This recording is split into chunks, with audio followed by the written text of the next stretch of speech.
All right, this is Greek in Plain English, class 14, the final night. We've got three basic things I want to just cover this evening as we wrap things up. I want to go over a little bit of the lexicon that's in the notebooks. And just take a look at a few of the words.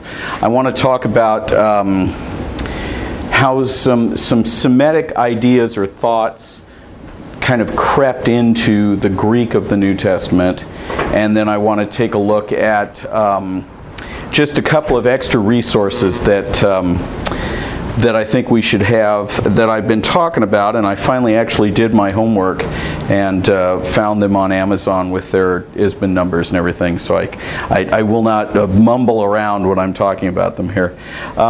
In the notebook, one of the last sections towards the very end is an example of a few things where we see Semitic thought impacting on the Greek. No language is isolated from any other language. English is a great example of that. We come out of the, we're in the Indo-European language family. We come out of the Germanic strain. But you see early on with Old English and whatnot, there's all this influence in there, and even today our language is influenced. If you look at English, it has some Latin influences, it has German influences, it has there is some Greek words. There's words that we've made up in the style of Latin and Greek, mainly technical words. We have foreign words all the time. Interestingly, culturally within a language is that you may find these additions to the language within smaller areas. Here within the Southern California area, particularly around LA and whatnot, you find a crossover between English and Spanish a lot. I once had two folks that I asked to teach me some Spanish that I worked with, and the one person grew up in East LA, spoke Spanish at home. The other had gone to college to study Spanish formally because their goal was to be a translator, ideally at like the UN, that kind of place. And so they had a very formal thing, and they got into an argument one day over how to teach me how to say I'm going to lunch. And the person with the formal education said, well, in Spanish, the midday meal is called almuerzo. And the other gal that had grown up, in a family in East LA said, no, it's alunche.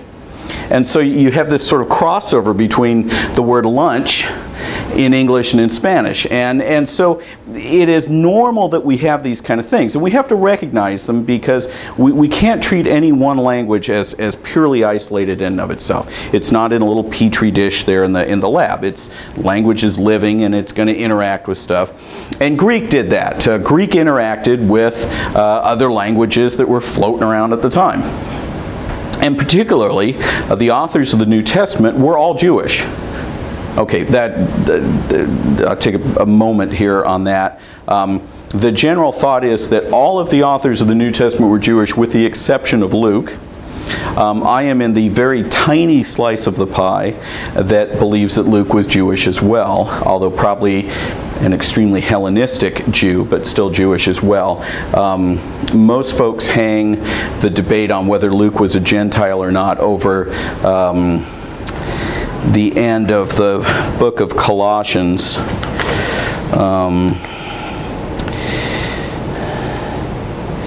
And in Colossians, at the very end, Paul is talking about his team. And he says, he's thanking everyone. He talks about Tychicus and Aristarchus. And then he says, and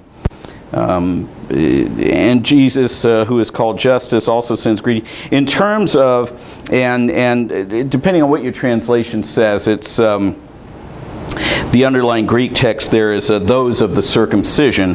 Paul says, in terms of those of the circumcisions, there are only the fellow workers of the kingdom, and they've been a comfort to me. And so he mentions this group as being of the circumcision.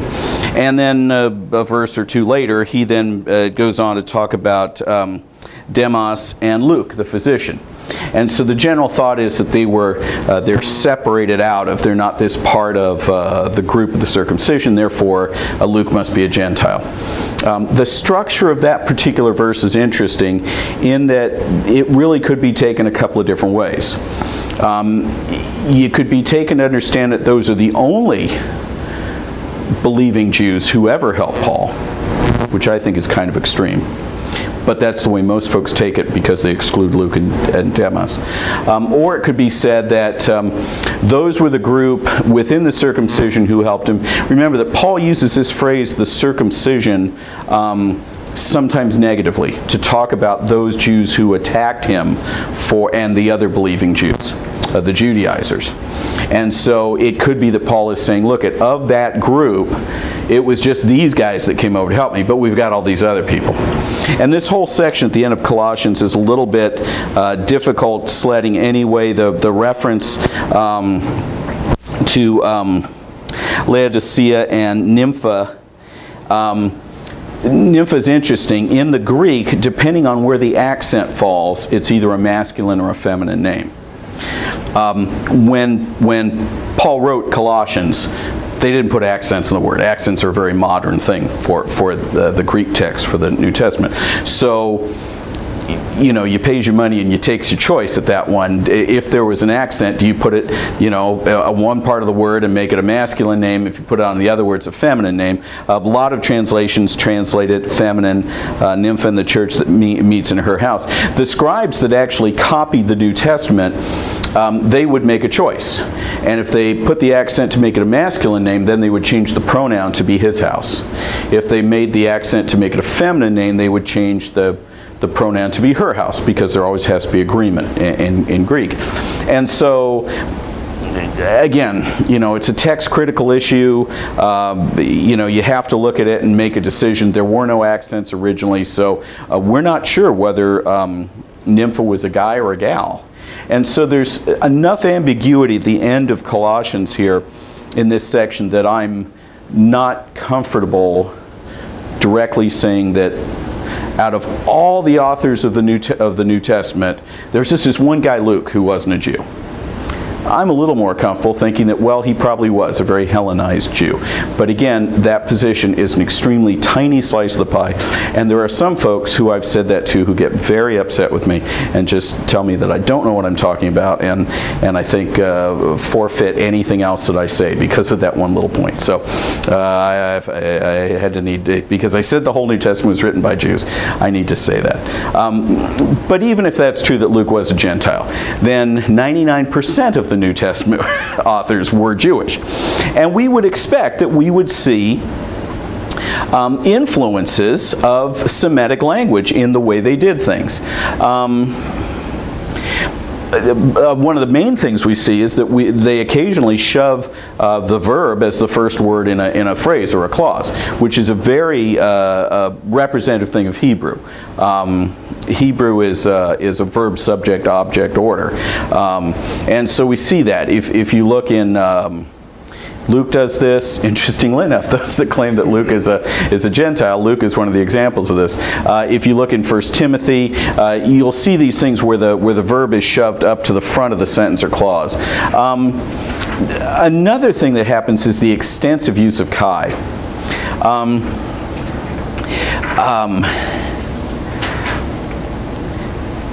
In Hebrew, they use this conjunction. They use vav to connect or introduce phrases in Hebrew. So much so that if you read old translations of the Old Testament, you find this phrase, "and it came to pass," over and over again. Samuel Clemens, Mark Twain, makes the joke about the Book of Mormon, that because the Book of Mormon reads very close to the King James, almost as if it was copied. But Mark Twain, in his book, I think it's in Roughing It, which if you haven't read Mark Twain, it's not at all about Greek here, but if you haven't read Mark Twain's Roughing It, you really need to go out and buy that. It's just the best piece of American literature. Anyway, he references the Book of Mormon and says, if you took out all the "and it came to passes," the thing would just be a pamphlet. And that idea of "and it came to pass," that vav connection in the Hebrew, we find in a lot of Greek with this use of kai. Mark does it all the time. You go through Mark and he just has kai, kai, kai, and, which is a very Hebrew kind of thing to do.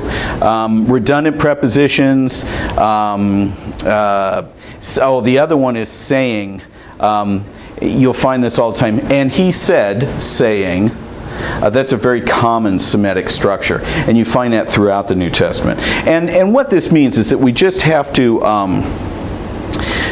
when all the begatting, all the egoneta and egonento in the genealogies, you have to allow that this is just part of how they thought. You know, it's just part of how they wrote. I suspect that when I write my blog post each week, before I send it to my editor, you know, I'm writing like this Southern California native. I mean, that's just how I write. If I lived outside of London and had been schooled at Oxford or Cambridge, I would probably have a different style. So just like this, the authors in the New Testament, first century Jews who speak Greek, who have that Semitic influence. So you're going to find some of these things in the text. And that's okay. I mean, that's kind of the cool part of it. Parallelisms, a lot of parallelisms, which are very common in Hebrew poetry. So as you go through the New Testament, you may see some things that aren't pure, perfect, accurate Greek, and that's really just they're really a lot of the Semitic influence within the text. There are whole tomes written about that. If you're interested, you can go out and find all kinds of doctoral dissertations and all kinds of stuff on little tiny pieces of this. You know, the use of egonenta and the use of kai. You know, you find these. So if you're interested in that, that's kind of fascinating. But it's another way that languages are kind of, you know, expanding and contracting and changing. The New Testament is the same thing. Okay, speaking of words then, let's take a look through this lexicon. I went through, and this is really, it's in order, alphabetical order, but it's based on what I think. It's sort of, I kind of went through and I said, okay, you know, here are a bunch of words that I think would be good for you to know. Most of these are high frequency words that you're going to find. Again, Metzger's lexical aids take the words and give them to you in their frequency. And so that certainly is a really good reference book. But if you have the notes in this class, you get my lexicon.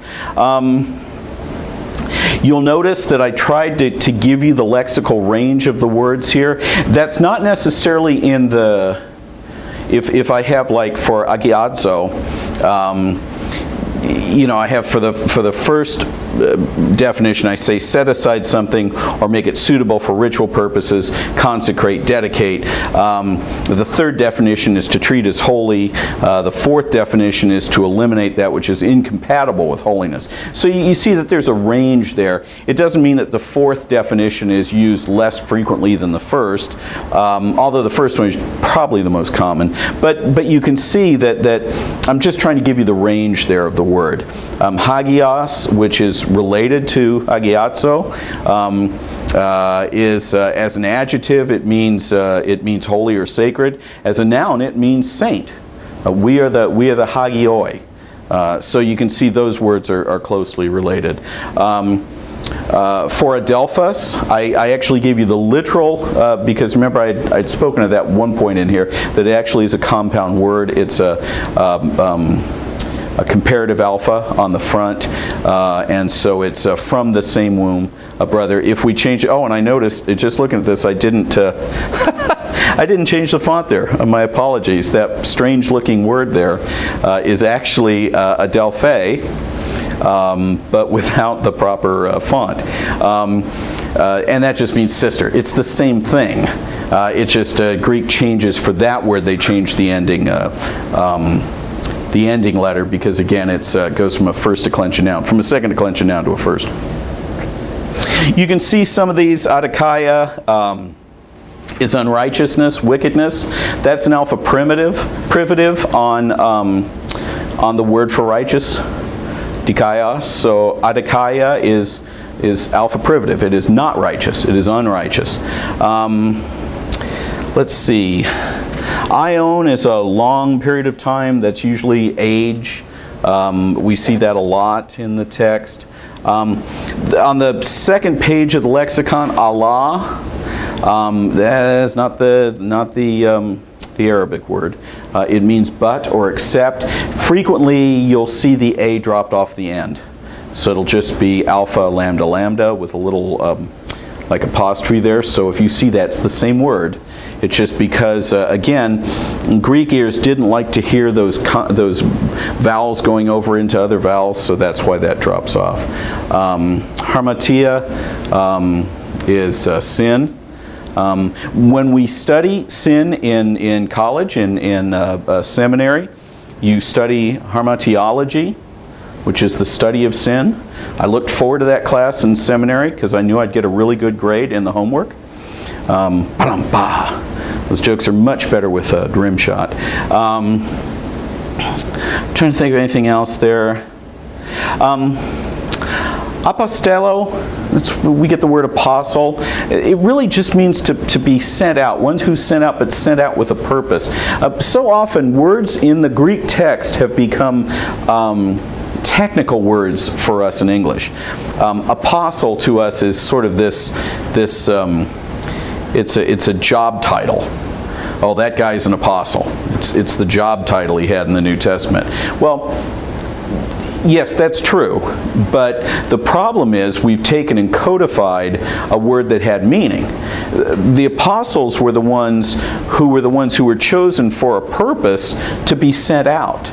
They're the ones sent out on a purpose. And when we make it a job title, something that, you know, a John would put on his business card, I think we robbed some of the meaning of the text. The same thing is with angelos, angel. We say angel, but it really is messenger. It's a messenger from God. That's what angels did. They showed up to bring messages throughout the Bible, not just the New Testament. Baptizo, boy, that's a heavily loaded word for us. It means baptize. I mean, it even sounds like our English word baptize. Ceremonial washing for purification, to use water in a rite for the purpose of establishing a relationship to God. That's how we normally view Christian baptism. But it can also be an extraordinary experience. Not every time you see baptizo in the New Testament does it mean water baptism. And that's a very quick way to get into a fight amongst people of different denominations, is to bring up baptism. You know, you can sprinkle, you can dunk, you could 24-hour Martinize. You know, there's a variety of ways of doing it, but not every passage in the New Testament means water baptism. Many of the references to baptism we find means a common extraordinary experience. It points to when people become believers. So it points to that moment of justification, not water baptism. You know, there's only two beliefs within the Christian, the broader Christian range of denominations. It's that either that baptism is necessary for salvation, or that baptism is something that is done after salvation occurs as a covenant with God. Those are the only two views you can have, and you can go anywhere you want within the the panoply of Christian denominations, and everybody will fall into one of those two categories. And if you hold one, you deride and exclude everybody who holds the other position, because Christians are great at dividing. That's one of our great skill sets. And so, and you immediately, whatever position you hold on baptism, whenever you read the word baptism in the text, you immediately think that it pertains to your view. You should not do that. You should let the word baptizo mean what it means within the context of the passage, even if it doesn't agree with what your particular view is. I'm trying to think if there are other words here that that are big standout words. Diakonoia is service, diakonos. That just, we get our modern word deacon from that in church. Deacons are the ones that serve. There's, again, great arguments over ecclesiology, the study of the church, as to the roles of people in churches, their jobs within the church. You know,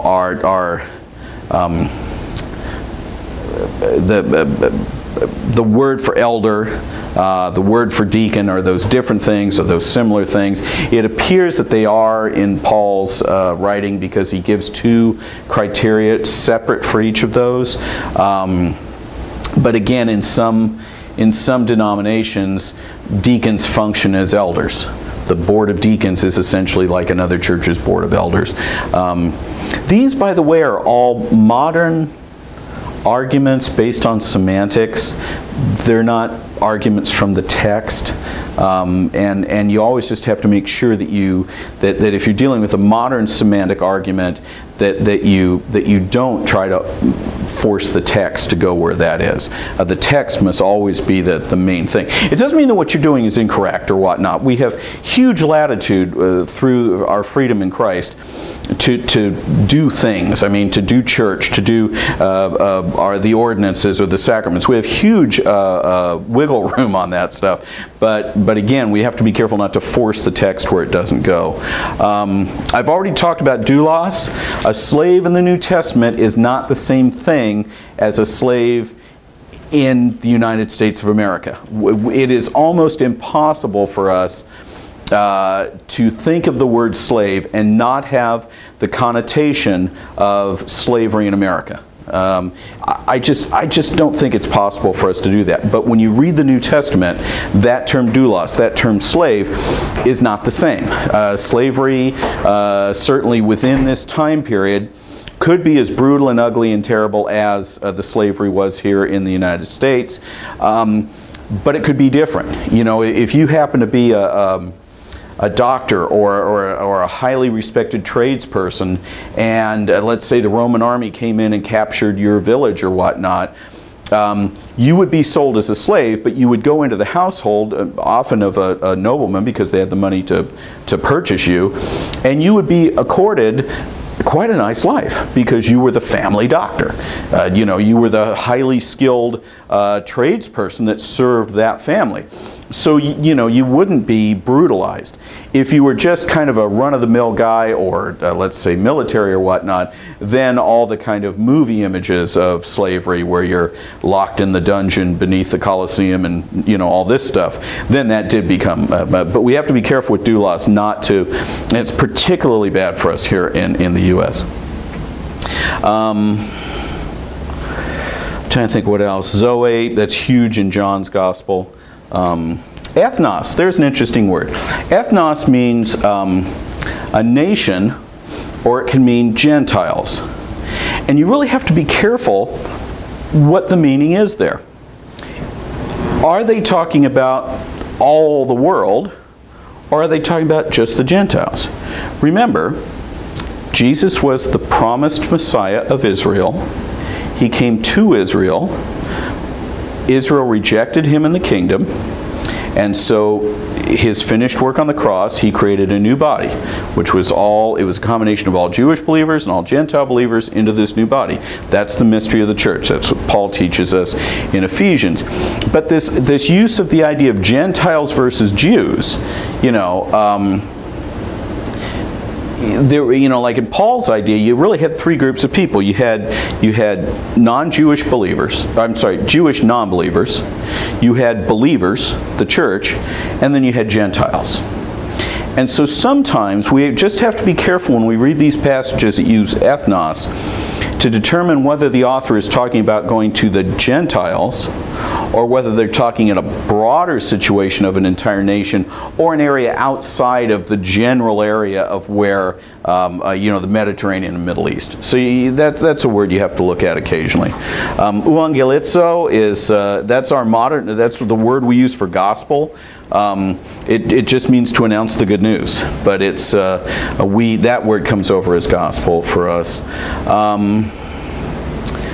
I stuck theos in there. That's probably one of the most well-known Greek words ever, that and logos. But I just told you that was God in case you didn't know. Let's see what else. Chi, I always use chi as my reference to how poorly first-year Greek students learn their vocabulary. Chi has, and I only put 3 of the meanings. It has a wider range than this, but it's and, even, or also. But everybody, and myself included in this, when I first learned chi, I learned just and. And you know, you go through a couple of years translating every time you see chi as and you go, why doesn't my translation work here? And it's like, well, you knucklehead, you forgot that there's a couple other definitions for chi. So chi can have a broader lexical range than just and. Cardia means heart, the actual physical heart. But remember, in the physiology of antiquity, your torso contained more than just the sum of your parts. I mean, it wasn't just your intestines and your stomach and your lungs and whatnot. In antiquity, it was your heart was viewed as sort of the seat of your emotions. In the New Testament, that period of time, and in the Old Testament as well, we talk about your guts. Splagna is the Greek word. I love that word. Splagna is the Greek word for guts. And it's technically your intestines, you know, your colon and your small intestines and whatnot. But that was viewed as an emotional seat in the body. There was a, you know, I had mentioned this after class a week or so ago, that there's a great old translation of the passage in the Bible, and his bowels were spilled. Well, it just meant that he was just like gushing out emotionally, but it just sounds terrible in English, right? But so we have to understand sort of in the physiology of antiquity, they saw the heart as the seat of emotions. They saw your guts, your stomach, and your intestines as seat of emotions and whatnot. So sometimes when you see this word cardia, realize that it may not just mean you know, your heart itself. Koinonia is a word that Christians use all the time. It's what they name their small groups and coffee and donut meetings as. And because it means fellowship, and we all know koinonia means fellowship, but to think that koinonia in the New Testament meant having coffee and donuts and talking about who got picked in the NFL draft is probably not the best idea of what that word meant. Fellowship meant that there was a close association. You were brothers. You were bonded together through common beliefs and common practice. And yes, fellowship did occur around a meal or around an activity. But that idea of koinonia goes, it's not just having a social event or a food event. It has to do with that close-knit brotherhood that you get from sharing common beliefs and practices. If we use it in a verbal sense, it means I'm sharing with you, I'm interacting with you, but it's always within that context of a common group. It does not just mean coffee and donuts, no matter how often they tell you that in the bulletin of your church. A cosmos, I've already talked about that. Cosmos has a huge lexical range.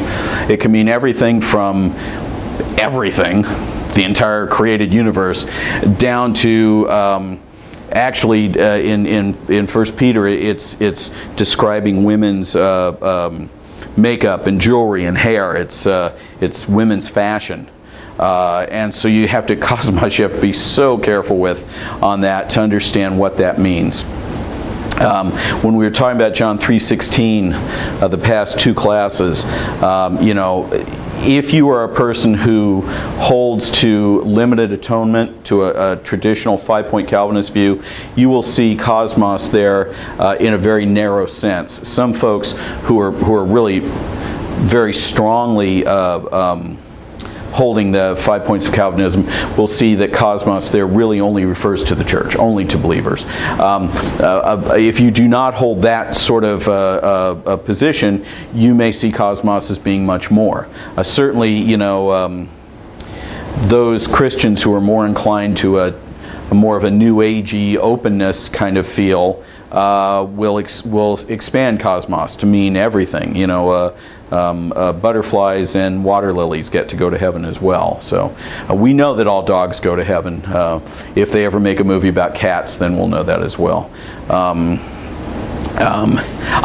That's probably the worst question, and I get asked this every couple of years. I have somebody, the Sunday school class I teach, the adult Sunday school class. I would expect it from kids, but every couple of years, the adult Sunday school class, I always will have, it'll come up and somebody will say, well, what happens to my pets when I die? And that's a tough question, and so I always tell them, well, the movies tell us that all dogs go to heaven, and we're not sure about hamsters and cats and whatnot. But fortunately, the New Testament is completely silent on that, so I have no answer. So if anybody wonders that, you should probably call HaDavar, and maybe they have something on it, but it's not in the New Testament. Trying to think, logos. Logos is another one of those words that has a wide lexical range. Sometimes it just means speech, and it's often paired with the word rhema, which means word.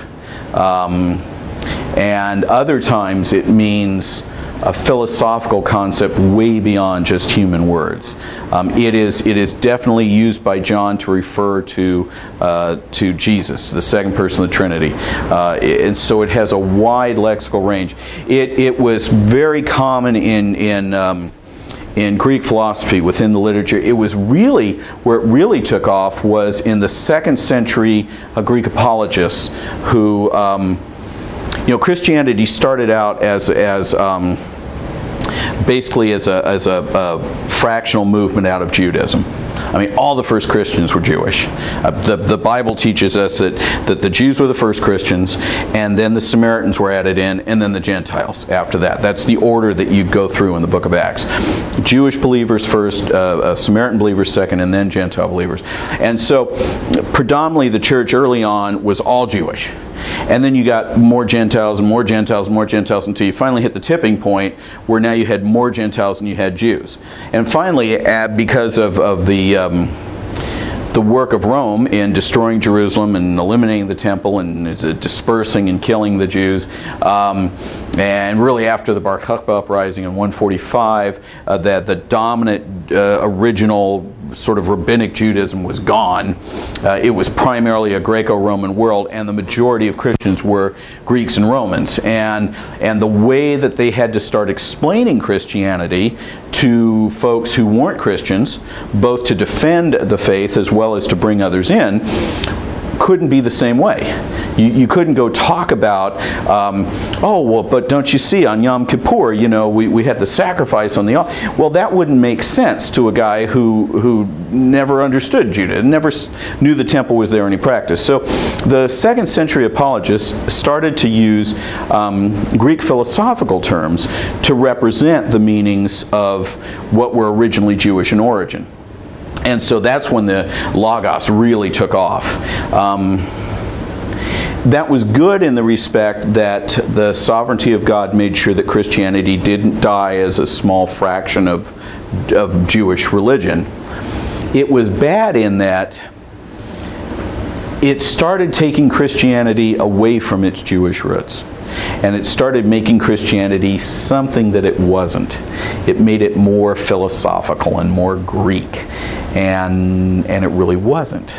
Just like one of the worst, well, okay, I'm pontificating here at this point. One of the worst things that ever happened to Christianity was when it became the official religion of Rome, when Constantine did that. Because now that removed it further from its origins. So this word logos, to cycle back here, really it came out a lot with the early 2nd century apologists. But within the New Testament, we know that it points frequently to the figure of Jesus. Let's see. Makarios. Makarios is an interesting word. That's in the Sermon on the Mount. Blessed are the, and as we all know from Monty Python, blessed are the cheesemakers, right? That's actually a very funny little bit that Monty Python does on that. But this word of blessed is directly connected over to the Old Testament, to the idea of blessing that we see in the Psalms. You look at Psalm 1, and that word there, in fact, for blessed that's in Psalm 1, when it was translated into the Septuagint, the Greek translation of the Old Testament, came across as Makarios. So we see that word blessed, when we see it in the New Testament, points us back to that idea of being blessed out of the Old Testament. So that's a real strong crossover there that you should see.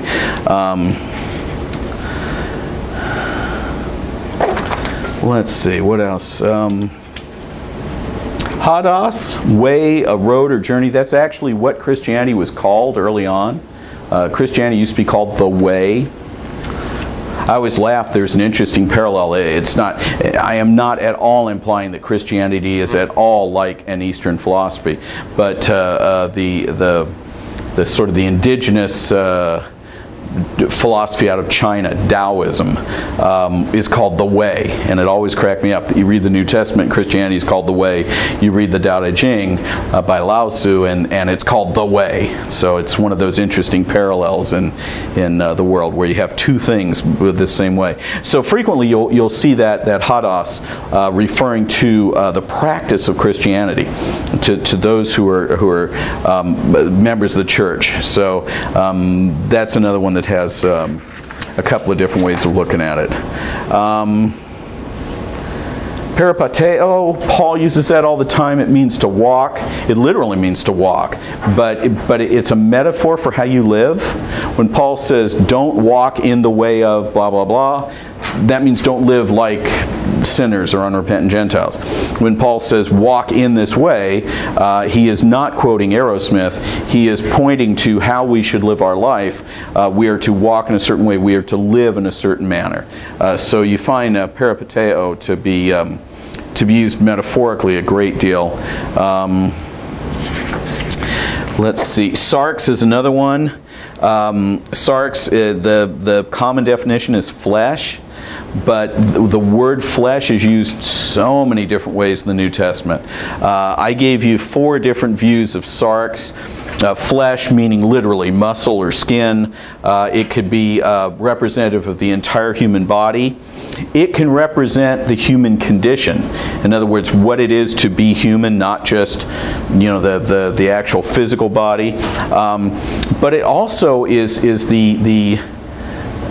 we talk about the interior life. It's what we have in our mind and in our heart. And then we have the outward life. It's kind of how we are out in public. Sarx references that difference as well. So that's another word. You have to be careful of the lexical range on that. Soma is another one that refers to the body. Usually flesh is used more. Soma is literally just the body. And soma could also be an animal as well, so it could refer to an animal's body. Soteria, that means salvation, that means saved. There's a word that has, again, a wide lexical range. Paul uses it 3 different ways. Paul uses it to refer to saving you from actual physical death. I was saved, I didn't die. John uses that as well. Paul uses saved as justification. When we trust in Christ for eternal life, when we are justified, that's salvation. Paul uses it that way. It's also used in the New Testament talking about sanctification. Remember, the New Testament teaches 2 different things. It teaches justification, which is the moment you trust in Christ for eternal life. You have eternal life at that point. Sanctification is the process that takes place after that, where the Holy Spirit works in you to make you more Christ-like. Justification is eternal, it never ends. Sanctification goes up to the point of death, and then God takes over after that. We are glorified at some point. So, but the word saved, this soteria, is used sometimes to talk about sanctification.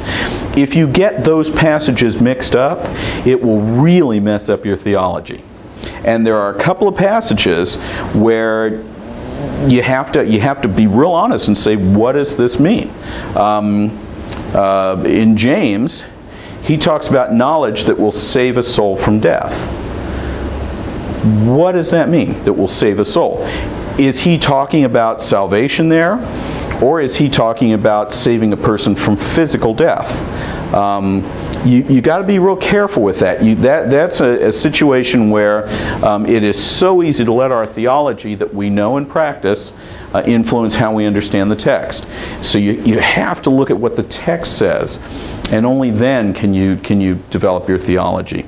And you have to be, sometimes you have to be comfortable that it says something different than what you might have been taught, and you got to kind of tweak it at that point. Not the text, what you've been taught.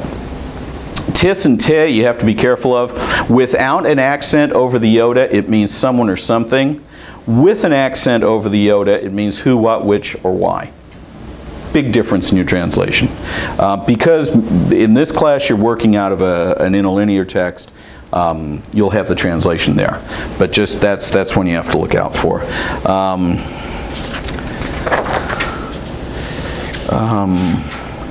Everything else, charis, grace.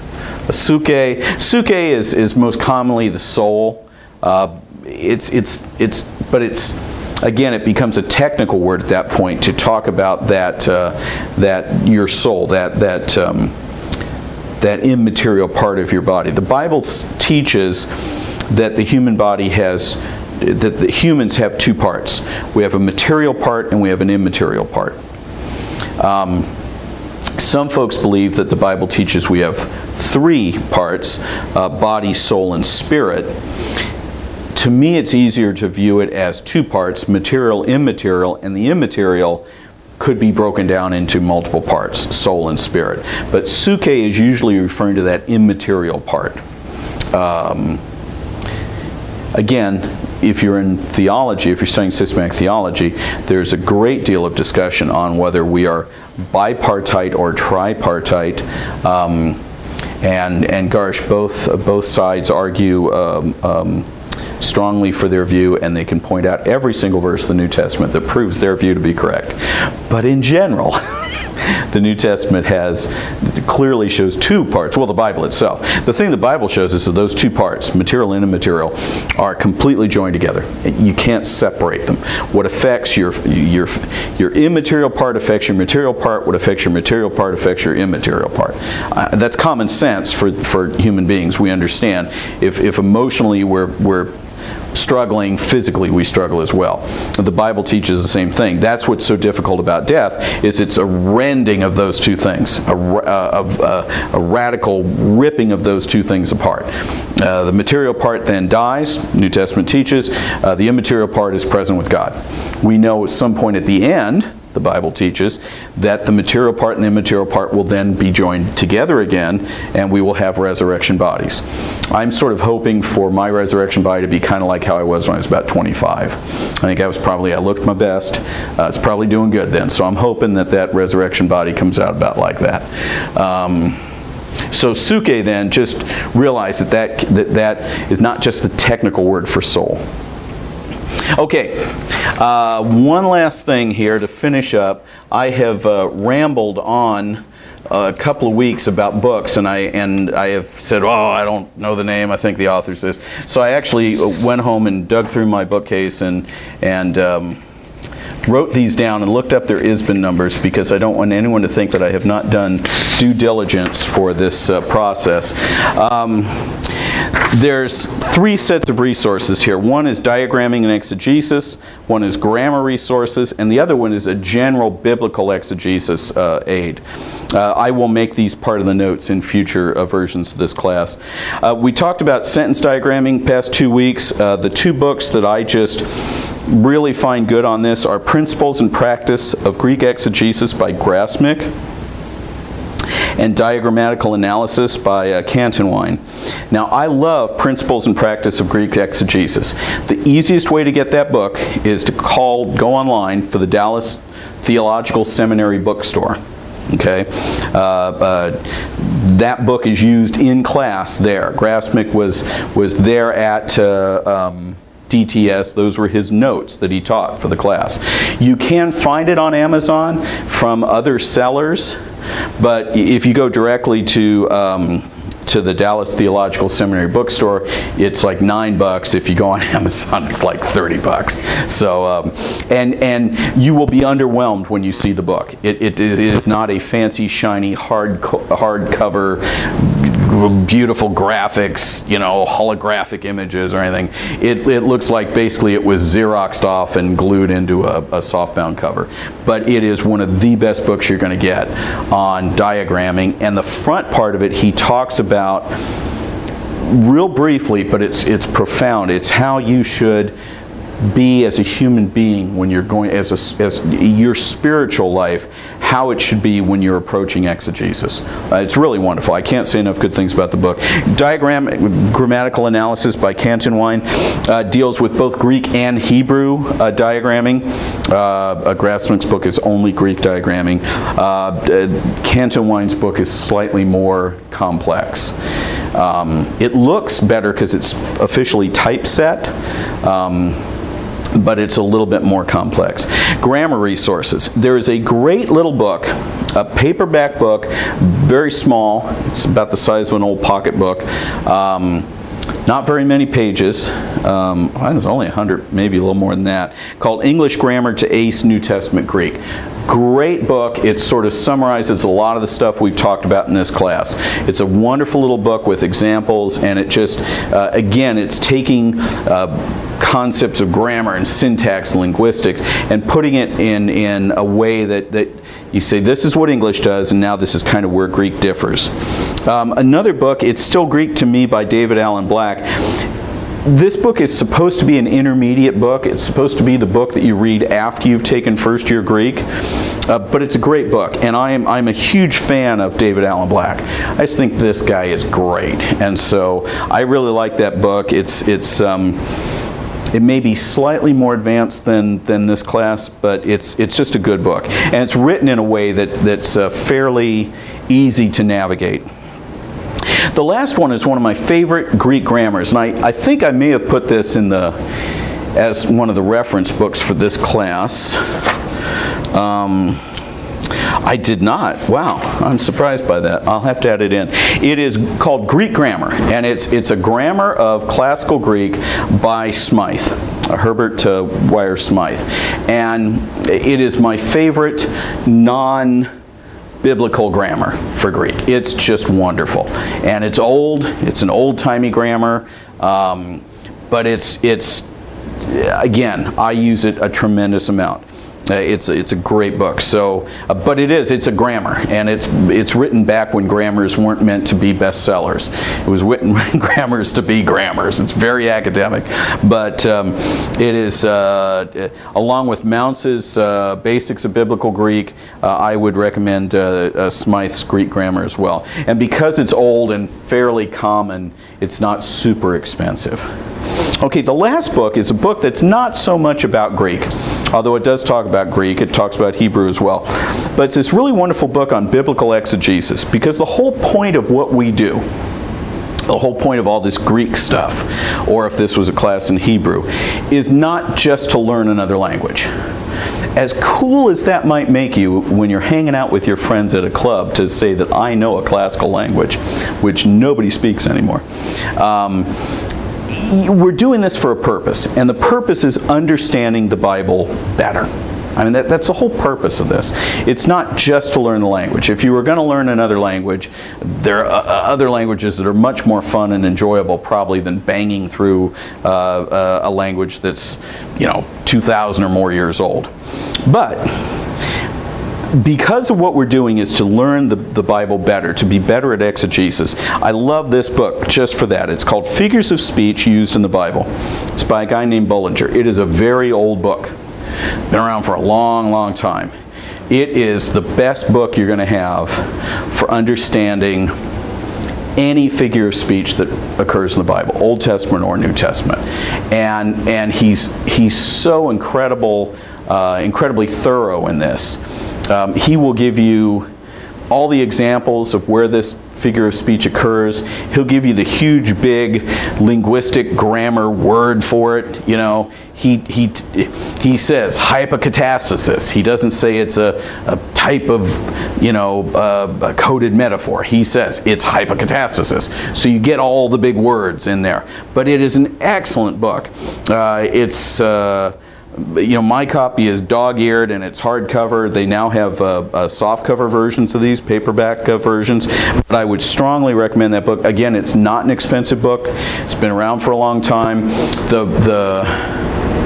Most of the citations in the book are, I think, all King James, maybe Revised Standard Version. You're not going to, well, maybe they've redone it with NIV or NASB or something, but you know, you'll be seeing the quotes from the Bible in it will be older translations, because this book's been around for a while. But it is an excellent book for helping you do exegesis of the text. Okay, we have covered everything we need to do. We have learned all we can possibly stuff our little heads with full of Greek. So now the following thing from this would be that you would find a first-year Greek class, you know, at a Bible college, a seminary. Some junior colleges, I think, actually have a Koine Greek classes, I've been told. I haven't seen any, but that would be the next step from this, and it's sort of a more formal way to take everything we've done. But that pretty much does it for Greek in plain English.